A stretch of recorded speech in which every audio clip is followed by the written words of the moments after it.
పత్రిక బయటకు రాకముందే ఎంత డిమాండో తెలుసా? ఎంతమంది డిపాజిట్లు పంపిస్తున్నారు, ఎంతమంది పెద్దవాళ్ళు రికమెండేషన్ చేస్తున్నారు, ఓ ఊరు వారా మోగిపోతున్నారు. ఈ టైంలో మనం కరెక్ట్ గా ప్రకటించిన తేదీకి మన పత్రిక రిలీజ్ చేశామనుకో, ఎక్కడ ఉంటుంది? తప్పకుండా చేయండి. చేస్తాను, కానీ ఇప్పుడున్న మిషనరీ పాతది. మనకు వచ్చిన డిమాండ్ మీట్ చేయాలంటే కొత్త మిషనరీ తెప్పించుకోవాలి. అరే చెవిటి ఇలా వచ్చింది, నీకు ఎన్నిసార్లు చెప్పాను.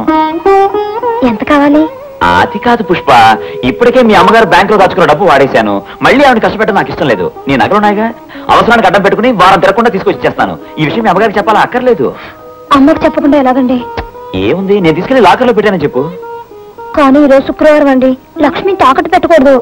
అయ్యో, శుక్రవారం నాడు మార్వాడి దగ్గర తాకట్టు పెట్టకూడదు, కానీ మొగుడి దగ్గర ఇవ్వచ్చు. నేను రేపు తాకట్టు పెడతాను. చూడు బాబు, ఆ రోజు నిర్భయంగా డబ్బడిగి తీసుకెళ్ళావు.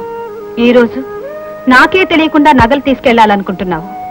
ఆ రోజుకి ఈ రోజుకి నీలో ఈ మార్పు ఎందుకు వచ్చిందో తెలుసుకోవచ్చా? అంటే మీరు నన్ను అనుమానిస్తున్నారా? నేనే తాగి తందనాలు అనడానికి నగలు తీసుకెళ్లేది. బిజినెస్ అన్న తర్వాత 190 సమస్యలు ఉంటాయి. అవన్నీ ఆడవాళ్ళకి తెలియాల్సిన అవసరం లేదు. కానీ తెలుసుకోవాల్సిన బాధ్యత నాకుంది. ఎందుకంటే ఈ సమాజంలో దెబ్బతిన్న ఆడదాన్ని కనుక, ఇంకో ఆడదానికి తల్లిని కనుక.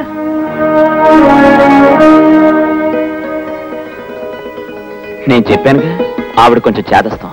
డోంట్ వరీ, మనం బాగుపడ్డాక మొదటి సంతోషించే మనిషి కూడా ఆవిడే. నీకు విషయం తెలుసా? మన పత్రిక మొదటి పేజీలో బాక్స్ కట్టి ఆవిడకు కృతజ్ఞతలు తెలియజేస్తున్నాం. ఈ విషయం ఆవిడకి తెలీదు. నువ్వు వెళ్ళి నగలు తీసుకురా. తెగిలిపోతున్న గాలిపటం లాంటి మనకి కోట బురుజు లాంటి మనిషి దొరికాడు. ఆయన అట్టుకుని కోట్లు కట్టాలి. పత్రికకి మంచి క్రేజ్ వచ్చింది. డిపాజిట్లు కట్టడానికి ఎగబడుతున్నారు. అవి నొక్కేయాల. ఆ దుగ్గిరాల సుబ్బయ్య గారి పవర్ ప్లస్ అమ్మకానికి వచ్చింది. ఆలస్యం ఎందుకు, నొక్కేయండి. గడ్డమండి ఇది గడ్డం, మూతికెందుకిది అడ్డం, టోపజు బ్లేడ్తో గీకితే రాలునండి దీని అడ్డం. ఏమిటండి ఇది? గడ్డమండి ఇది గడ్డం. అవును, టేబుల్ షేర్ చేస్తారే. రోజు కుర్చీలో కూర్చొని గీసుకుంటే పొద్దున కల్లా పెరిగిపోతుంది. టేబుల్ ఎక్కి గీసుకుంటే కొంచెం ఆలస్యంగా పెరుగుతుందని. కొబ్బరి చెట్టుకి గీసుకోకూడదు, అసలు రాదేమో. జోకులే కాయ్, నీకు నాలాగే గడ్డం ఉంటే తెలిసేది నా బాధ. ఆడవాళ్ళు ఎంత అదృష్టవంతులు. రోజు మాలాగా గడ్డం గీసుకోవాల్సిన కర్మ లేదు కదా.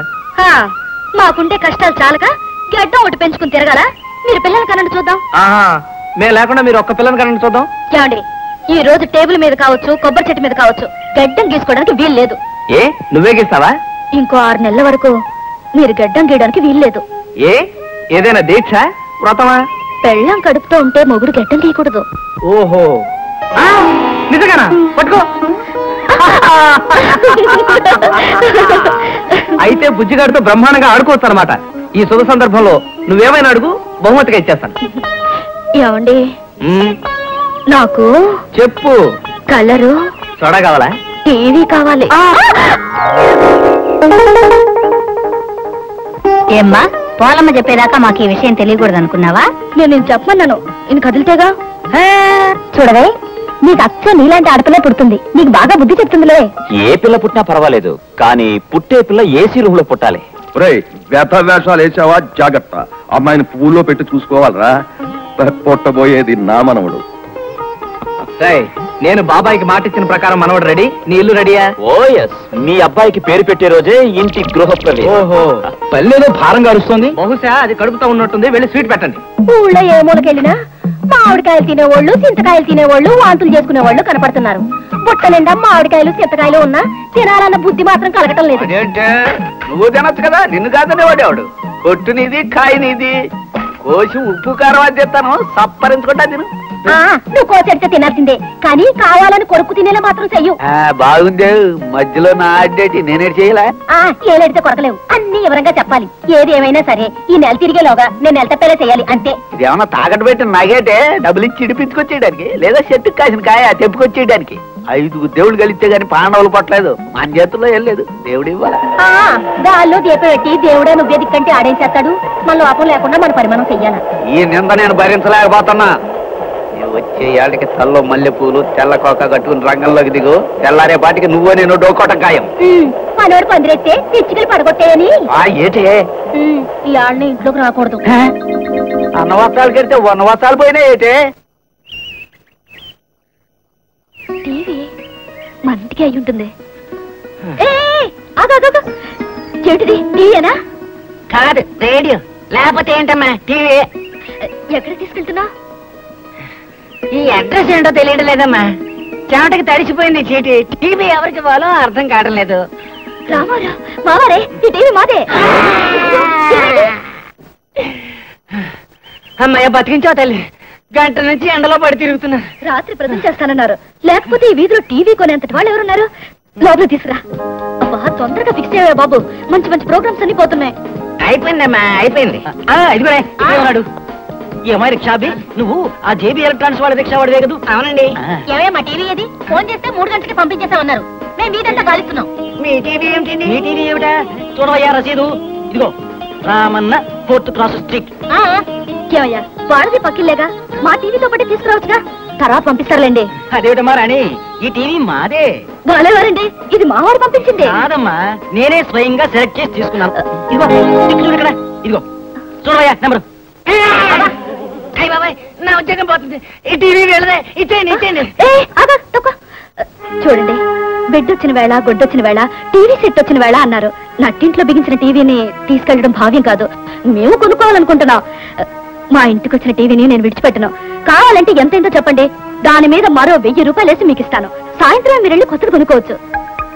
ఇలా సాయంకాలమే 1000 రూపాయలు ఎక్స్ట్రాగా ఇస్తానంటుంది కదా, ఆ మాట నిజమైతే నాకు అభ్యంతరం లేదు. సాయంత్రం దాకా ఎందుకన్నయ్య గారు, నేను ఇప్పుడే స్వయంగా వెళ్ళి మా ఆయన గారి దగ్గర డబ్బు తీసుకొస్తాను. మీరు ఇక్కడే ఉండండి.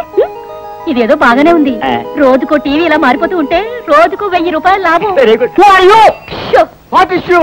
You are sitting in my seat talking something nonsense. ఇలారా వచ్చాను. నీకేమైనా పిచ్చా? ఎందుకు ఇలా రంకెలేస్తావు? ఇది జనరల్ మేనేజర్ గారు రూమేనా? ఎస్ అవును. మరి మేనేజర్ రామారావు గారు ఏరి? మేనేజర్ రామారావు కాదు, రంగనాయకులు గారు. ఆ గారు నేనే. మరి ఆయన ఆఫీస్ ఎక్కడ? అదిగో మళ్ళీ ఆయన ఆఫీస్ అంటుంది. Again you are talking nonsense. I don't understand again. అయ్యో, నేను జనరల్ మేనేజర్ రామారావు గారి భార్యనండి. అర్జెంట్ గా కలుసుకోవాలి. నేను టీవీ కొన్నాను. కొనుక్కోమ్మా కొనుక్కో. నువ్వు టీవీ కొనుక్కో, ఫ్రిడ్జ్ కొనుక్కో, ఆర్టీసీ బస్సు కొనుక్కో. నాకేమమ్మా ప్యూర్ సుబ్బారావు. ఏంటి సార్? అమ్మయ్యా వచ్చావా? చూడు, ఈవిడ గారికి మన ఆఫీస్ లో ఉన్న రామారావు అందరినీ అలాగే చూడు. సార్. ఒక్క రామారావు కూడా అలాగే వదిలిపెట్టు. సార్. లీవ్ రాసింగల్ రామారావు అంటే అండర్స్టాండ్ సార్. ఇంత బాగా టీ కలిపే భర్త దొరికినందుకు మీ ఆవిడ ఎంతో పొంగిపోతుంది కదా రామారావు. ఏమండి, మా ఆవిడతో నేను కలెక్టర్ అవుతానండి, చిచ్చి అందండి. తహసీల్దార్ అవుతాను అన్నాను, చచ్చి అందండి. పోనీ ఎమ్మెల్యేగా పోటీ చేస్తానండి. మా ఆవిడ ఏం సలహా ఇచ్చిందో తెలుసా అండి? ఓ మంచి ఆఫీసులో ఓ క్యాంటీన్ పెట్టుకోండి అని. ఏం చేతంటే మన టీ మనం కాసుకోవచ్చు, మన అట్లు మనం వేసుకోవచ్చు, మన పాలు మనం కాసుకోవచ్చు. చూసారా ఎంత దూరాలోచన చేస్తుందో? That is my wife character. Hello,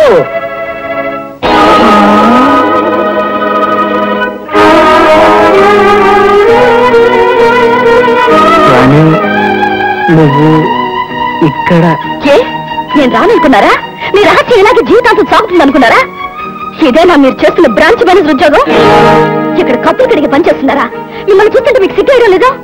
దీనికి నలుగురు తిరిగే రోడ్డు మీద అడుగు తిట్టడానికి పెద్ద తేడా లేదు. ఉద్యోగం లేదని ఇంట్లో పడుంటే ఇంత అన్నం పడేసేదానిగా ఇలా పరువు లేకుండా పనికి మాల పని చేయడానికి అసహ్యం అనిపించడం లేదు. ఇంత నీచమైన బుద్ధులు, నీచమైన పుట్టుక మీదని తెలియక మిమ్మల్ని పెళ్లాడడం నాదే బుద్ధి తక్కువ. కార్లని, సూట్లని, కట్టుకథలు చెప్పి ఎంత నాటకం ఆడారు. మీరు మర్చిపుట్టిగా పుట్టారా? ఎందుకండి జన్మ?